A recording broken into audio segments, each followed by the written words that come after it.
ಇವತ್ತು ಬಾಯಕೊಂಡ ಗಂಗಮ್ಮ ಟೆಂಪಲ್ಗೆ ಹೋಗಿದ್ವಿ, ಆಂಧ್ರದಲ್ಲಿರೋದು.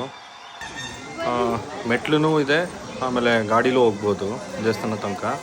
ನಾವು ಮೆಟ್ಲು ಹತ್ಬಿಟ್ಟು ಹೋಗೋಣ ಅಂತ ಮೆಟ್ಲು ಟ್ರೈ ಮಾಡಿದ್ವಿ. ಇಲ್ಲೇನು ಅಂದರೆ, ನೀವು ಏನಾರ ಬೋರ್ ಹಾಕಬೇಕು, ಏನಾರ ಅಂದ್ಕೊಂಡಿದ್ರೆ ಹರಕೆ ತೀರಿಸ್ಬೇಕು ಅಂದರೆ 2 ಥರ ಇದೆ.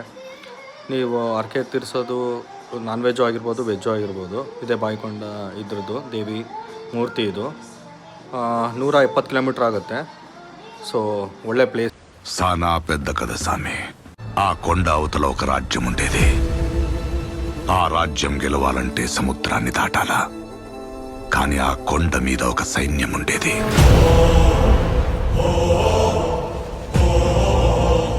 దేశం జల్లెడపట్టి రాజు తెచ్చుకున్న సైన్యం.